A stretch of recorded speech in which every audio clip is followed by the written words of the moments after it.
They call them the Angels of Death, but in my line of work, the title is redundant. Death doesn't need wings or ceramite to find you in the Imperium. It only needs a clerical error or a shift in the political wind. I have spent 37 years serving the Administratum, specifically as a lost documentation specialist. It sounds grand, almost scholarly, but the reality is much bleaker. I am a scavenger of ghosts. When the bolter fire stops and the smoke clears, I am the one who walks through the silent streets to make sure the number of corpses matches the ammunition spent. I turn tragedies into spreadsheets. I ensure that every soul lost is properly filed into the right column of the right ledger, so that the great, rusted machinery of the God Emperor's war can grind forward without snagging on the remains of the innocent. I have spent decades in windowless offices lit by the rhythmic, dying flicker of failing lumens. I have inhaled the scent of ozone, ancient parchment, and the lingering metallic tang of old fear. I don't do this out of cruelty. I do it because the alternative to our cold, rigid order is the kind of madness that swallows whole star systems. If the numbers don't balance, the Imperium falters. Or so I believed until I was sent to Tertium Majorus. The assignment arrived on a standard-issue data slate, tucked beside my morning ration of compressed grain and a cup of recaf so bitter it felt like swallowing battery acid. The briefing was dry. Tertium Majorus, a mid-tier industrial hive in the van sector. Population, 14 million. A compliance action had been conducted by the Storm Wardens chapter of the Adeptus Astartes. The target was a network of seditious elements within the planetary governor's inner circle. The report claimed a surgical success. Civilian collateral was listed at a mere 0.03%, a statistical miracle. My job was simple verification. I was to cross-reference the ammunition logs of the Storm Wardens with the reported casualties in witness statements, a routine audit. The journey took 19 days aboard a bulk freighter that smelled of recycled sweat and damp machinery. I spent the transit building the audit's framework, admiring the precision of the Astartes report. 10 warriors, 4 hours, total elimination of the threat. It was the kind of surgical strikes the propaganda reels loved. I believed in that precision. I believed when the Emperor's finest descended, they brought a scalpel, not a sledgehammer. But when I set foot on the rust-stained surface of Tertium Majorus, the math began to fail. I started my inspection at Tertium Prime, the largest hive spire. The sedition was supposedly centered in Hab blocks 94 through 108. I expected to see scorch marks from vultures, perhaps a few collapsed ceilings or reinforced doors kicked off their hinges. Instead, when I reached the coordinates for Hab block 97, I found nothing. I don't mean a ruin, I mean a void. Where a towering structure of steel and rockcrete should have housed 4,000 laborers, there was only empty air and a sheer, clean drop into the lower levels. The buildings flanking it were untouched. There was no rubble at the bottom, no twisted rebar, no dust. It was as if someone had reached into the fabric of the city and simply deleted the building. The streets leading to it ended abruptly at safety barriers, guarded by enforcers who looked through me rather than at me. I approached a veteran enforcer, her face a map of scars, and asked where the building had gone. She gripped her shock maul until her knuckles turned white. "There is no record of a building at these coordinates," she said, her voice a flat, rehearsed monotone. "Move along, specialist." The planetary archives show Hab Block 97 was a primary manufacturum dormitory. 4,000 people lived here 3 weeks ago. Where are they? She finally looked at me, and for a second, the mask slipped. I saw a terror so deep it looked like madness.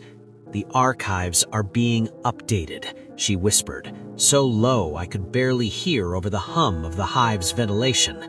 "There is no Block 97. There never was. If you value your soul, you'll stop counting what isn't there." She turned away, leaving me standing at the edge of the abyss. My stomach lurched. The official report said 30 casualties in Block 97, but the block was gone, and the silence it left behind was louder than any explosion. I went back to my data slate and looked at the casualty count again. 412 dead. But as I looked at the dark gap in the skyline, I realized that my audit hadn't even begun. The numbers weren't just massaged, they were a fantasy. And on Tertium Majorus, the truth wasn't just hidden, it was being unmade.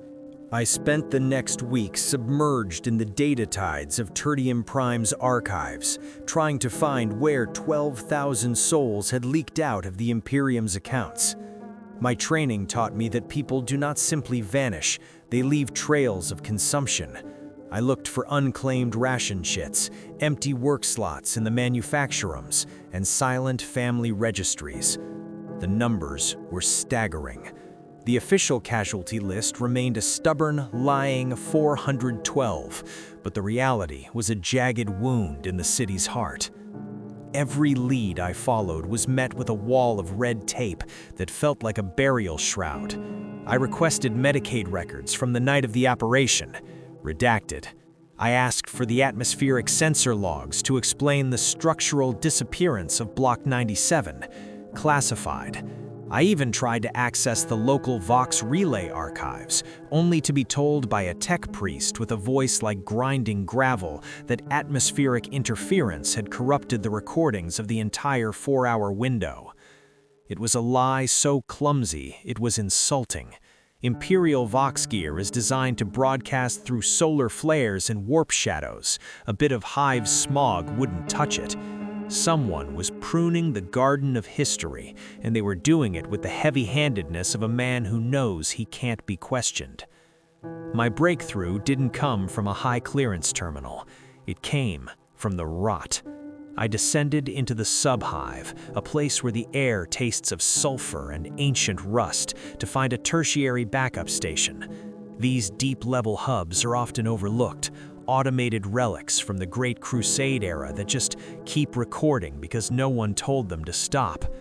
I spent 2 days navigating a labyrinth of dripping pipes and flickering lumens until I found a terminal manned by a lobotomized servitor that had been forgotten for a century. The logs weren't corrupted here. They were just hidden. I pulled the raw Vox traffic from the Storm Warden squad.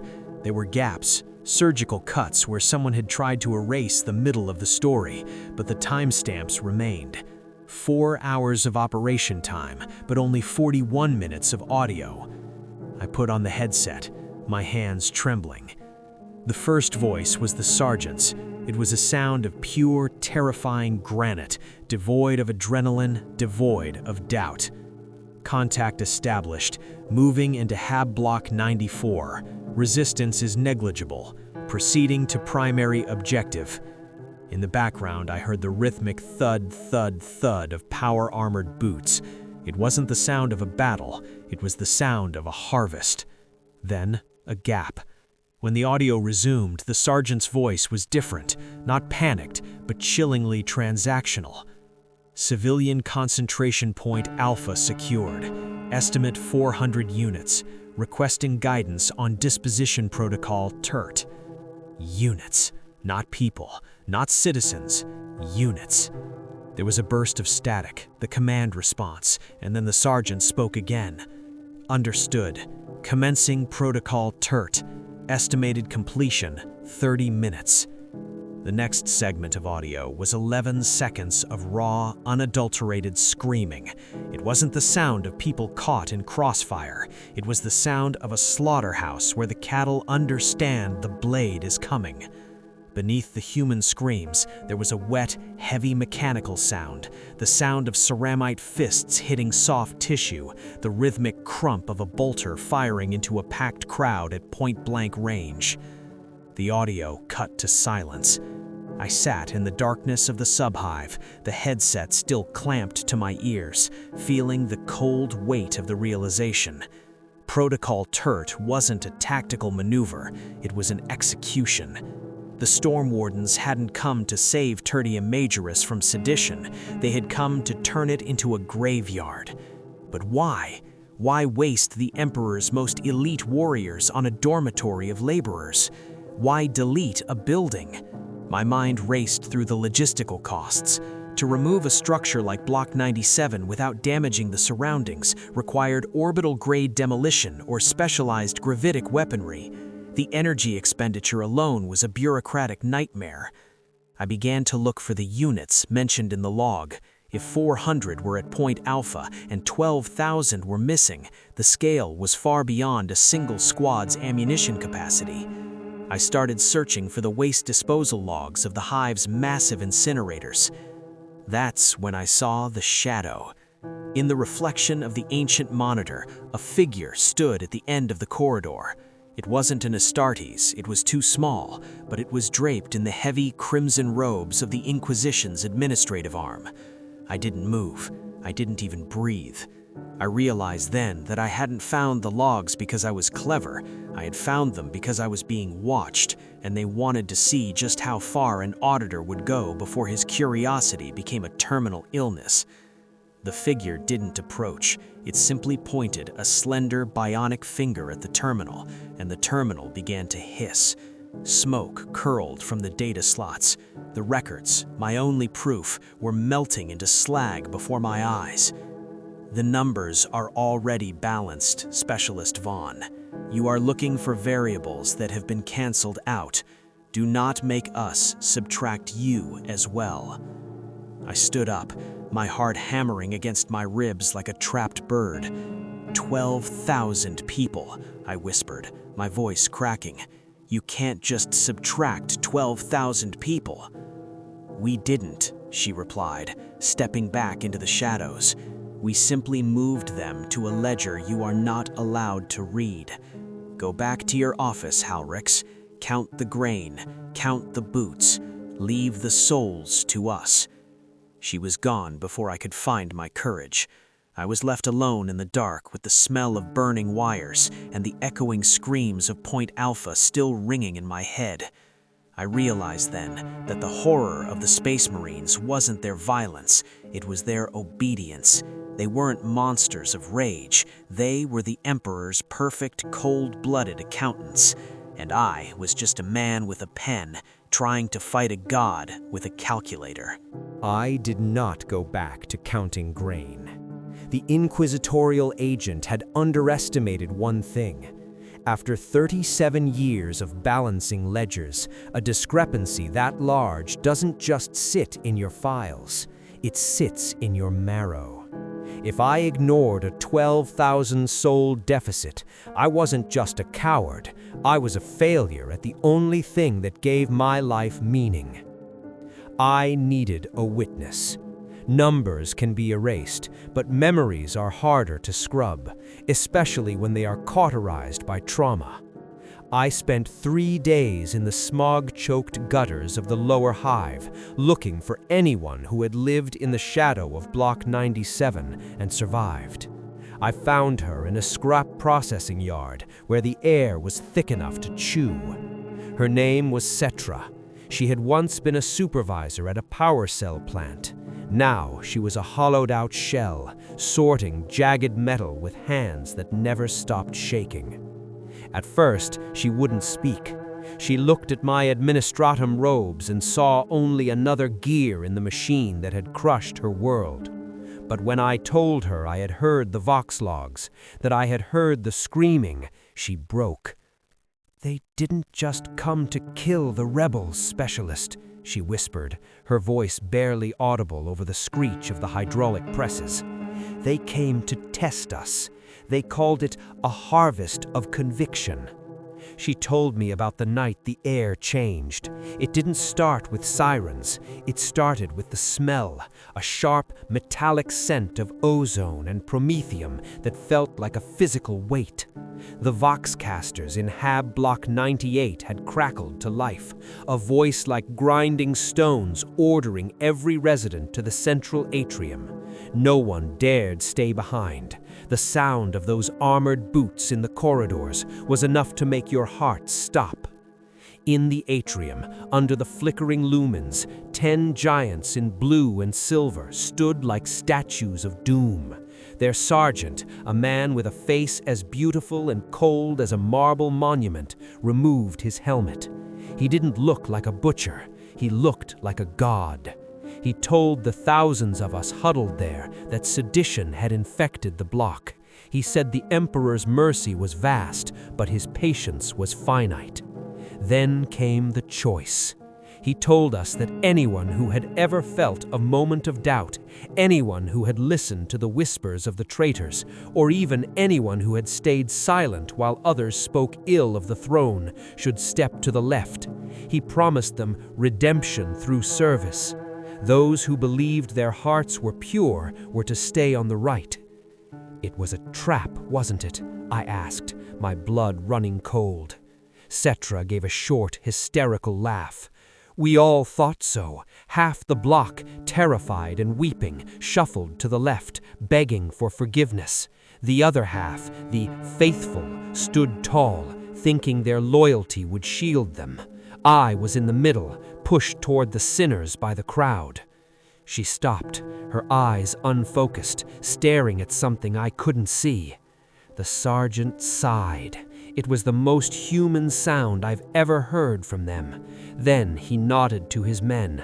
I thought they would take the sinners away to the penal colonies, but the Astartes didn't turn their bolters on us. They turned them on the faithful.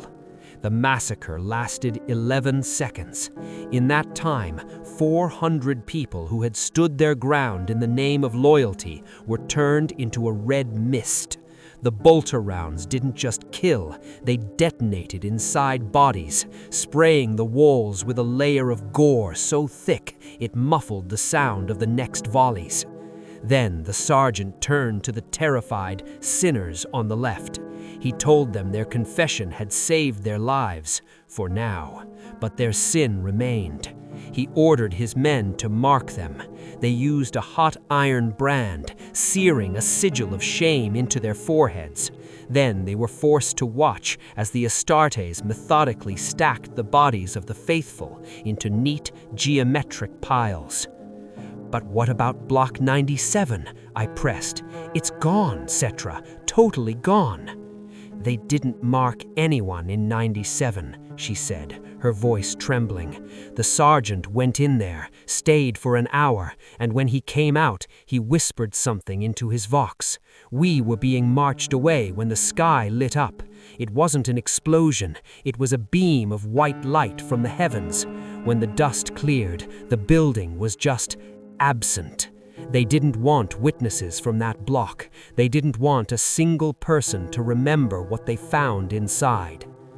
I left Cetra in the scrapyard, but I didn't go back to my quarters. I went to the Cathedral of the Eternal Vigil. If the Administratum and the Inquisition had purged the records, perhaps the Ecclesiarchy, in their obsession with martyrdom, had kept a visual record.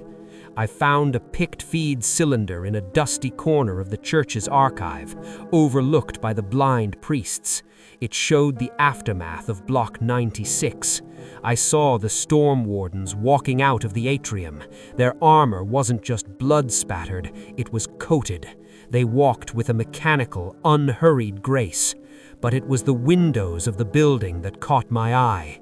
The blood wasn't accidental. It had been sprayed onto the glass from the inside in perfect, repeating patterns.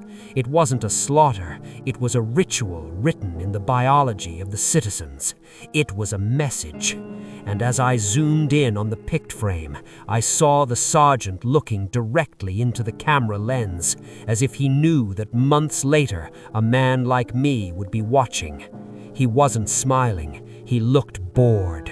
I realized then that the 12,000 weren't collateral damage, they were the price of a lesson.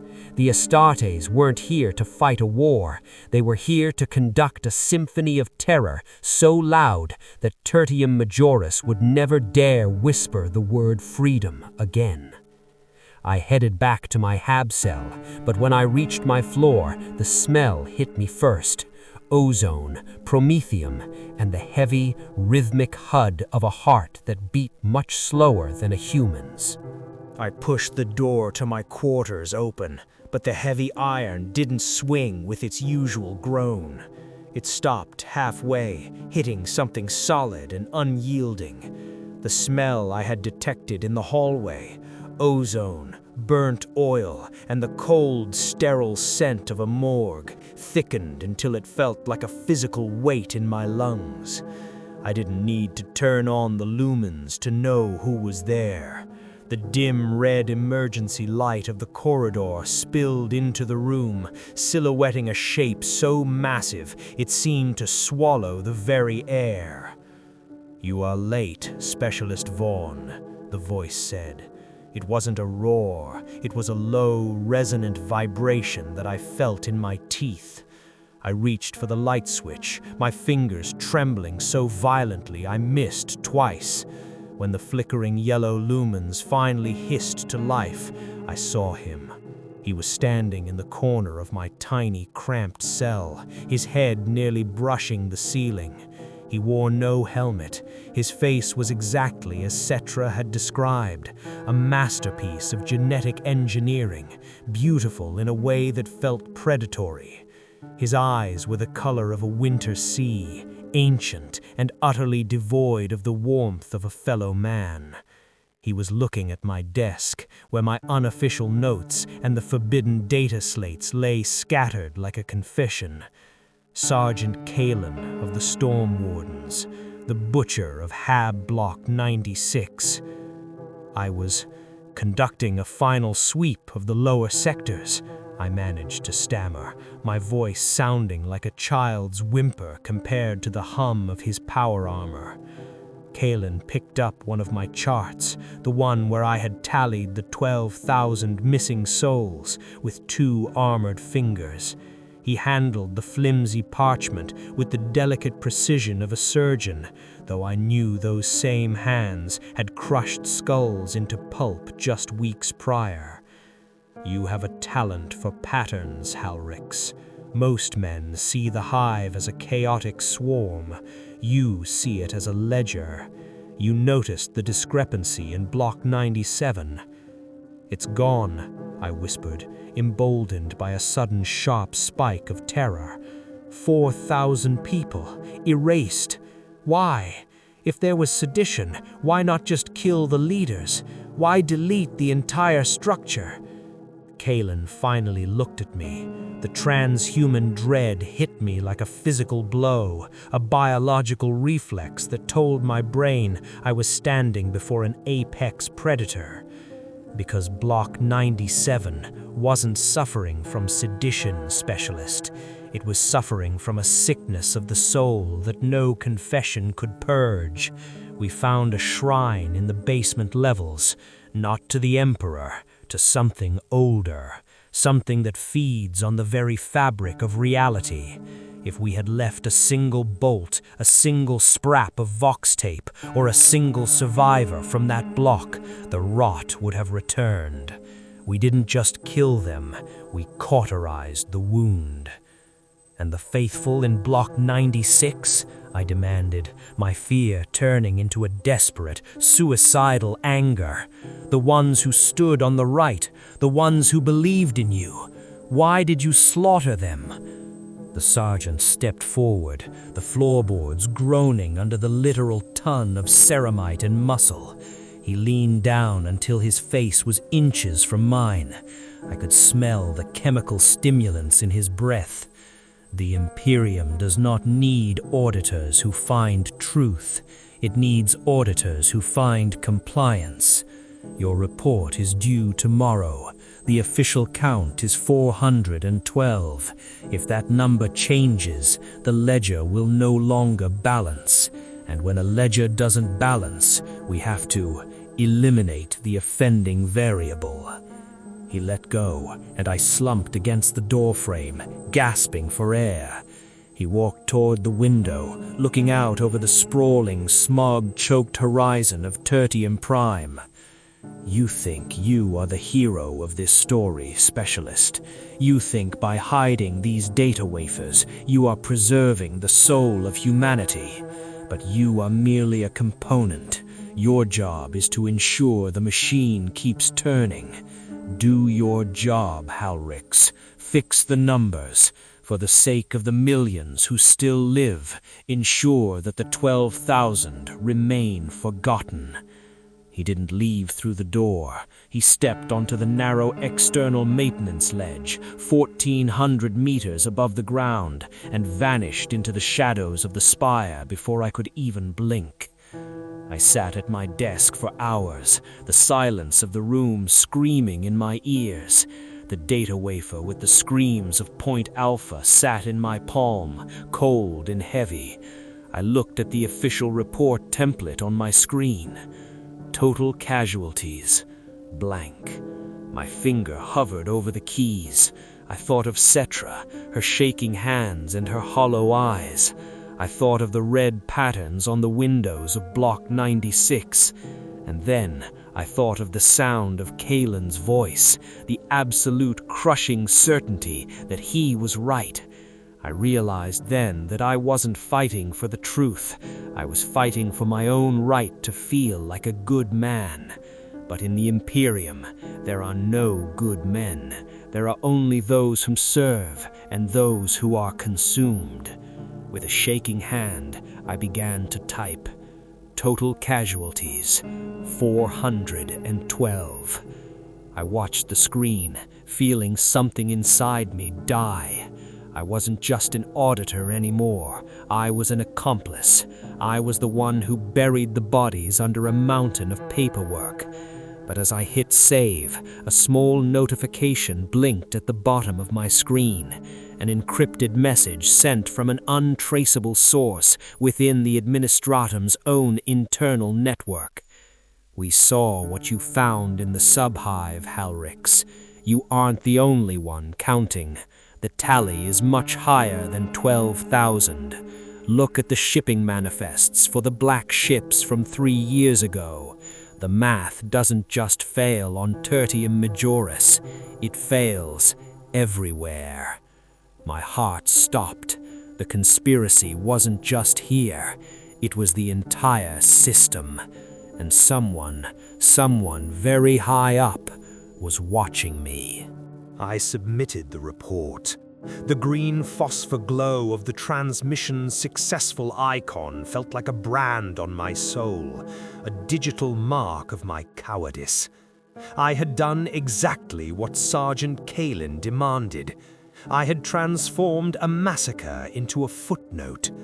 My reward was a formal commendation for exemplary bureaucratic diligence and a ticket off this dying rock. I should have been relieved. I should have packed my meager belongings and never looked back. But that anonymous message about the black ships was a splinter in my mind, festering and hot. The math fails everywhere. Before the transport shuttle arrived, I used my final hours of high-level clearance to look into the planetary shipping manifests, not for grain or promethium, but for mass. I tracked the displacement of the orbital docks during the window of the Storm Warden's operation. If 12,000 people were truly dead, their biomass would have to be processed or buried. But the incinerators showed no spike in fuel consumption. The mass didn't go into the ground, it went up. I cross-referenced the departure of a nameless black-clad frigate with the Compliance Action timeline. It had docked at a private inquisitorial spire just as Hab Block 97 was being deleted. The ship wasn't a troop transport. Its profile matched the dreaded vessels that haunt the dreams of every citizen, a black ship. Then the realization hit me with the force of a bolt around. The Astartes weren't just here to instill fear, they were the harvesters. The protocol Tertium wasn't a simple execution, it was a sorting process. The faithful who were slaughtered in Block 96 weren't the target. They were the distraction, the red paint on the windows to keep the rest of the hive from asking where the 12,000 had really gone. Those 12,000 from Block 97 hadn't been vaporized by an orbital beam, they had been collected. The Imperium's hunger for psychers, for experimental stock, for the raw meat that fuels the Golden Throne, it was a quota, and the Space Marines were the ones who filled the tally when the voluntary tithes fell short. My terminal chimed. Another message from the untraceable source. You've seen the manifests, Halrix. You know now. The angels of death don't just kill for the Emperor, they provide for him. Meet us at Subdoc 42. We have a way out. We have the truth. I ran. I left my robes, my medals, and my life in that cramped cell. I sprinted through the dark iron arteries of the hive, my breath coming in ragged gasps. Subdoc 42 was a rusted, forgotten platform hanging over the toxic mists of the lower levels. As I burst through the final pressure door, I saw a small group of figures huddled in the shadows, men and women in administratum grey, like me. "Are you the ones?" I whispered, looking for the source of the messages. "Are you the ones who know the truth?" One figure stepped forward. As they entered the flickering light of a lone lumen, my heart froze. It wasn't a rebel. It wasn't a whistleblower. It was the inquisitorial agent from the subhive, her bionic eye whirring as it locked onto me. Behind her, the shadows moved. The heavy, rhythmic thud of ceramite boots echoed against the metal floor. Sergeant Kalin emerged from the darkness. He wasn't wearing his helmet. He looked at me with a terrifying, pitying sort of amusement. "We wondered if you would follow the trail, Specialist," Kalin said, his voice vibrating in the confined space. "The black ships," I gasped, backing away towards the edge of the platform. "You're taking them. You're not just killing, you're feeding the machine." "The Imperium is a predator, Halrix," the inquisitorial agent said, her voice a cold, synthesized rasp. "The Storm Wardens ensure the tithe is met when the weak-willed governors fail. You were a good accountant. You found the discrepancy, but a good accountant knows when to close the book." "I filed the report," I screamed. "I did what you asked. I wrote the lie." "You did," Kalin agreed, stepping closer. The sheer mass of him seemed to push the air out of my lungs. "And for that we thank you. The ledger for Tertius Majorus is now perfectly balanced. But you, Halrix, are a remainder, an extra digit that doesn't belong in the final sum. You know where the units went. That makes you a variable we cannot afford to carry over." I looked down at the toxic clouds miles below. There was no escape. Kalin reached out, his massive armored hand closing around my throat with effortless strength of a hydraulic press. He lifted me off the ground until my feet dangled over the abyss. "Don't worry, Specialist," the sergeant whispered, his cold sea eyes inches from mine. "The black ship hasn't departed yet. It seems we were one unit short of the quota." As the world began to fade into a blur of grey and pain, I realized the ultimate horror of the Imperium. It wasn't the monsters in the dark. It wasn't even the cold-blooded gods in Seralic. It was the fact that in an universe of infinite suffering, every single one of us, from the highest lord to the lowliest auditor, is eventually just a number to be spent. The last thing I heard was the hiss of a stasis dart, and the sergeant's final clinical instruction. Mark him as Unit 12,001. Process him for the Black Ship. This audit is closed.